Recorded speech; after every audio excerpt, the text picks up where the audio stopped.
আসসালামু আলাইকুম ওয়া রাহমাতুল্লাহি ওয়া বারাকাতুহু। আলহামদুলিল্লাহি ওয়াহদা ওয়াসসালাতু ওয়াসসালামু আলা মান লা নাবিয়্যা বা'দা। আউযু বিল্লাহি মিনাশ শাইতানির রাজীম। বিসমিল্লাহির রহমানির রহিম।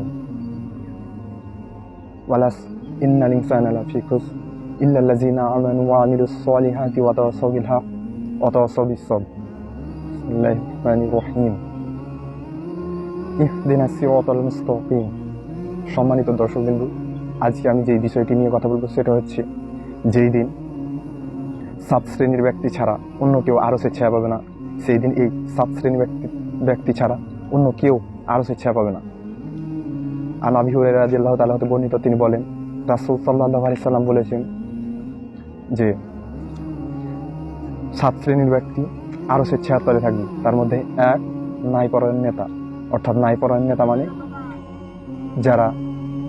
যাদের শক্তি থাকা সত্ত্বেও শক্তি প্রয়োগ করবে না, অন্যায়ভাবে জুলুম করবে না তার সেখানকার লোকজনদের ওপর। এর সবচেয়ে বড় দৃষ্টান্ত হচ্ছে হযরত উমর রাদিয়াল্লাহু তাআলা আনহু। উমর রাদিয়াল্লাহু তাআলা আনহু হচ্ছে এমন একজন ব্যক্তি যিনি সৎ ন্যায় শাসক ছিলেন। পৃথিবীর বুকে এখন পর্যন্ত ওইরকম শাসক পাওয়া বড়ই কঠিন, কিন্তু আমরা সবাই বলি যে তার মতো শাসন করুন, আমাকে ক্ষমতায় পাঠাও, কিন্তু এরকম শাসক খুঁজে পাওয়া বড়ই কঠিন। দুই হচ্ছে যে ইসলামের ছায়ার তলে বড় হয়। ইসলামের ছায়ার তলে অর্থাৎ তার শৈশব থেকে কৈশোর অবধি, অর্থাৎ কৈশোর থেকে বৃদ্ধ হওয়া, আজীবন ইসলামের ছায়ার তলে কাটায় সেই ব্যক্তি। তার বড় দৃষ্টান্ত হচ্ছে হযরত মুহাম্মদ সাল্লাল্লাহু আলাইহি ওয়াসাল্লামের সাহাবীগণ। হযরত মুহাম্মদ সাল্লাল্লাহু আলাইহি ওয়াসাল্লামের সাহাবীগণ, তাদের চরিত্র এটি খুঁজে পাওয়া যায়। 3, এটা হচ্ছে যে সেই যুবক যাকে কোনো রূপসী নারী আহ্বান করলে সে বলেন, না, আমি আল্লাহ সুবহানাহু ওয়া তাআলাকে ভয় করি। এরও বড় দৃষ্টান্ত হচ্ছে হযরত ইউসুফ আলাইহিস সালাম।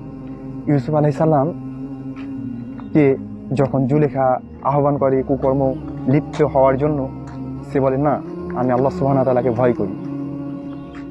তার ঈমান দেখতে হবে, তার ঈমান কত মজবুত।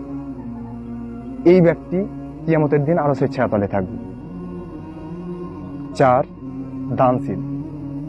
যে ব্যক্তি গোপনে দানশীল, এই ব্যক্তি হচ্ছে যে গোপনে দানশীলের মাধ্যমে আল্লাহ সুবহানাহু ওয়া তাআলার নৈকট্য অর্জন করা যায়, কিয়ামতের দিন আরশের ছায়া পাওয়া যায়।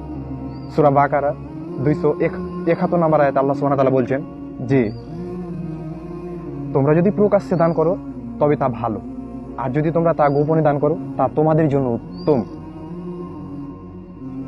6, যার অন্তর মসজিদের সাথে সম্পৃক্ত থাকে। যার অন্তর মসজিদের সাথে সম্পৃক্ত থাকে। মসজিদের সাথে সম্পৃক্ত থাকা অর্থাৎ হচ্ছে যে আপনি বাজারঘাট থেকে বিরত থেকে মসজিদে কোরআন এবং হাদিস শিখছেন, শিক্ষা অর্জন করছেন। বেকার সময় আমাদের বাজারে রাস্তাঘাটে না থেকে আমাদের সেই সময় মসজিদে যদি সময়টা পার করা যায়, তবে এই ব্যক্তি কিয়ামতের দিন আরশের ছায়ার তলে থাকবে। এর উদাহরণ হচ্ছে সাহাবীর মতন। আমরা সাহাবীর দিকে তাকালেই তা দেখতে পাই বা লক্ষণীয় বিষয়টি। 6, যে ব্যক্তি কাঁধে অস্ত্র ঝরায় আল্লাহ সুবহানাহু ওয়া তাআলার জন্য রাতের আধারে, যখন কেউ থাকে না তখন হচ্ছে অস্ত্র ঝরায় আল্লাহ সুবহানাহু ওয়া তাআলার জন্য, এই ব্যক্তি কিয়ামতের দিন আরশের ছায়া পাবে। জামিআত তিরমিজি রাসূল সাল্লাল্লাহু আলাইহি সাল্লাম বলেছেন যে ব্যক্তি আল্লাহর জন্য দু চোখ ঠিক ক্রন্দন করে, তার চোখকে জাহান্নামের আগুন স্পর্শ করতে পারবে না। আর যে ব্যক্তি রাত পাহারা দেয়, চোখ পাহারা দেয় আল্লাহর জন্য, তাহলে আমরা কি পাচ্ছি? যে 6 নম্বরে আমরা পাচ্ছি যে চোখ পাহারা দিয়ে আল্লাহর জন্য কাঁদেন। আপনাকে হয়তো এ দুনিয়াতেই কাঁদতে হবে, জাহান্নামের আগুন থেকে বাঁচার জন্য নারী জাহান্নামে আগুনে পড়তে হবে, তখন কান্না করতে হবে। কিন্তু তখন কান্না করি কোনো লাভ হবে না, যখন সময় শেষ। অর্থাৎ এটা আমরা পরীক্ষার হলেই বেশি বুঝতে পারি যে আমার হচ্ছে যে সময় শেষ। এই মুহূর্তে যেখানে আল্লাহ সুবহানাহু ওয়া তাআলা একটা সূরা নাজিল করেছেন, যেটা হচ্ছে ওয়ালা সময়ের কসম, ওই সময়ের গুরুত্বটা বুঝতে পারবেন যে আসলে সময়ের গুরুত্বটা কি। সময়ের গুরুত্ব যদি না দিয়ে আপনি এই দুনিয়ায় যদি আল্লাহর জন্য কান্না না করেন, তবে পরকালে কাঁদতে হবে। আর পরকালে যদি কান্না না করতে চান, তবে ইহকালীন অর্থাৎ এই জীবনেই আমাদের কান্না করে সেই জান্নাত লাভ করতে হবে। 7, এই ব্যক্তি আরো ইচ্ছা থাকবে যে যারা দুইজনকে ভালোবাসে একে অপরকে আল্লাহ সুবহানাহু ওয়া তাআলার জন্য, আর সম্পর্ক বিচ্ছিন্ন হয় একমাত্র আল্লাহ সুবহানাহু ওয়া তাআলার জন্য। অর্থাৎ একজন মুমিন বন্ধু আরেকজন মুমিন বন্ধুর সাথে বন্ধুত্ব, এটাই বুঝাতে চেয়েছেন। তবে এই বন্ধুত্বটা এত ভালো হবে যা কল্পনাও করা যায় না। এরকম দুইজন ব্যক্তি যারা আরো স্বেচ্ছার তলে থাকবে। তো আল্লাহ সুবহানাহু ওয়া তাআলা আমাদের বুঝার তৌফিক দান করেন, আল্লাহুম্মা আমিন।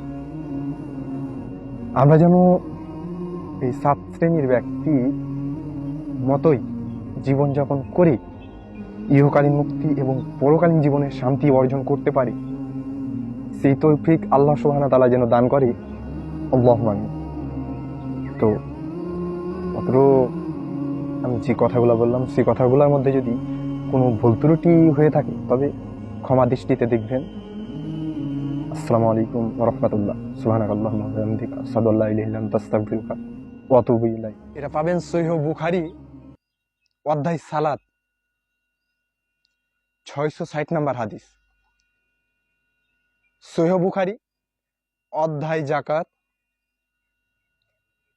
1423 নম্বর হাদিস। এটা আরো আছে সহিহ মুসলিম হাদিস নাম্বার 1031। তাছাড়া মতান্তরে বা বিভিন্ন সংস্কারের জন্য এটা 1077 নম্বরেও পেতে পারেন।